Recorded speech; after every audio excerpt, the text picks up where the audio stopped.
Saya ya bekerja di pabrik tempat saya bekerja ya, itu sudah sekitar 20 tahun.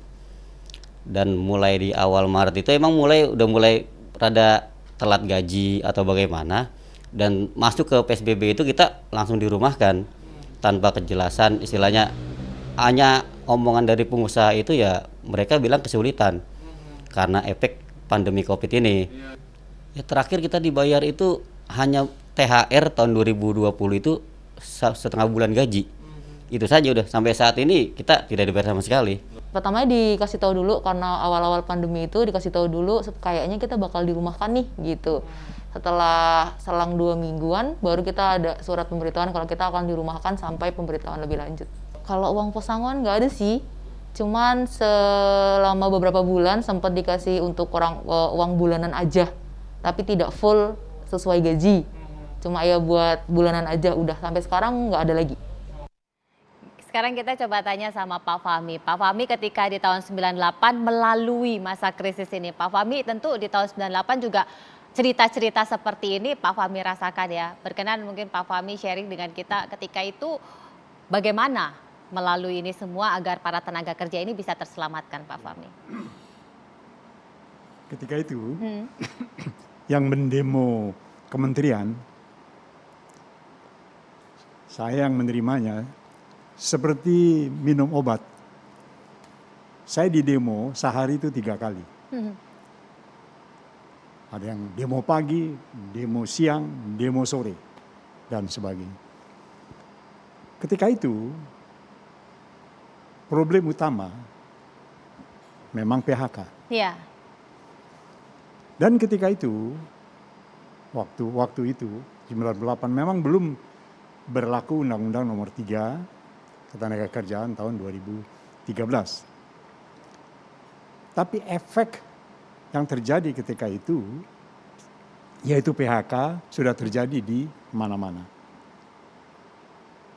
Pemerintah ketika itu memang menghadapi persoalan bagaimana menenteramkan dampak benturan dari PHK. Walaupun terus terang, PHK zaman itu, terutama zaman setelah diundangkannya Undang-Undang Nomor 3, dampaknya atau efek dari PHK itu berbeda dengan yang sekarang. Kalau saat itu, PHK itu sama dengan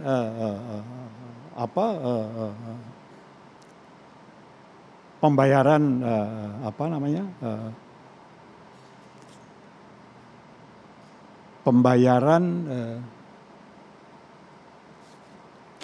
apa istilahnya itu? Sekali gaji atau pesangon begitu?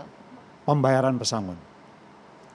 Jadi pada tahun setelah diberlakukannya Undang-Undang Nomor 3 itu, terus terang dunia usaha, para pengusaha gelisah. Karena tekanan pada PHK berarti tekanan pada pesangon dan jumlahnya cukup besar. Berbeda dengan yang sekarang. PHK yang sekarang tidak disertai dengan tekanan dari pesangon itu. Walaupun pembayaran pesangon tetap ada, tapi dampak psikologisnya sangat berbeda sekali. Sehingga saya bisa membedakan PHK tahun 2000 setelah diundangkannya Undang-Undang Nomor 3 tahun 2013 dengan PHK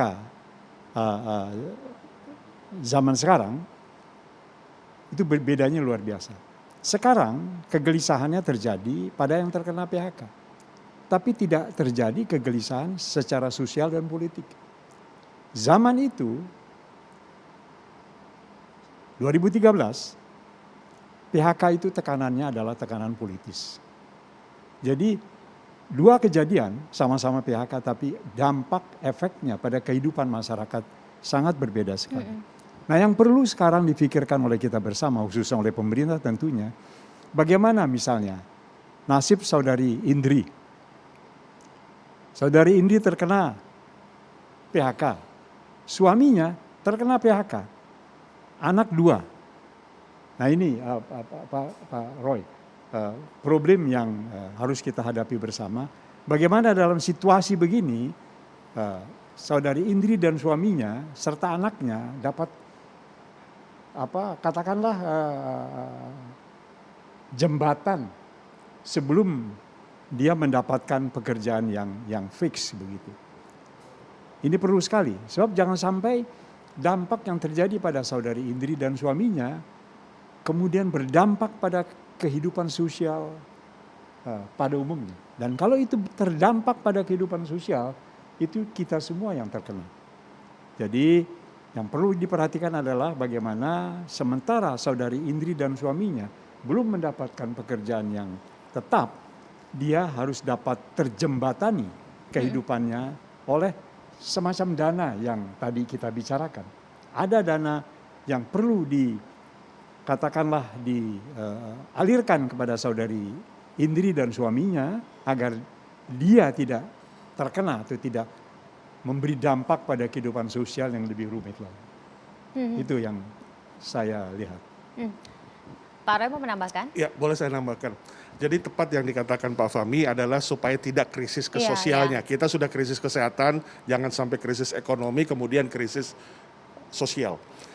Nah, sekaligus karena ada Mbak Dita di sini, mungkin kami juga bisa menyuarakan bahwa seperti Mbak Indri ini dapat mengadukan nasibnya kemana setelah di PHK. Bahkan mungkin sebelum PHK kan pasti ada pemberitahuan.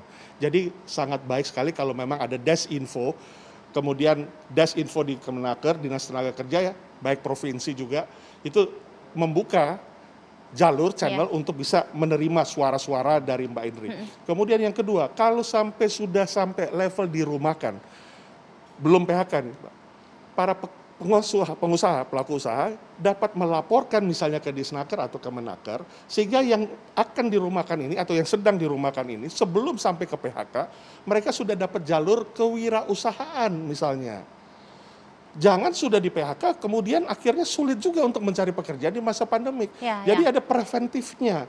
Kita bisa diberikan keluasan atau ada nanti diciptakanlah surat edaran atau apapun untuk kita bisa melaporkan bahwa kita bulan ini merumahkan 100 orang.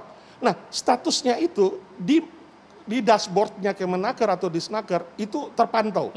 Mau kemana, diwirausahawan kan, ataupun dikasih permodalan, bantuan UMKM untuk supaya bisa berusaha di rumah, dan lain sebagainya. Kalau sudah kadung PHK, ya udah sulit lagi urusannya, apalagi kalau nggak ada BPJS. Nah itu, jadi ada Desinfo untuk pengaduan, karena saya pikir pasti di belakang Mbak Indri masih ada teman-temannya, dan juga sebelum di PHK masih dirumahkan, ada jalan keluar, ada solusi yang pemerintah lakukan. Mbak Dita harus jawab sesaat lagi, tetap bersama kami.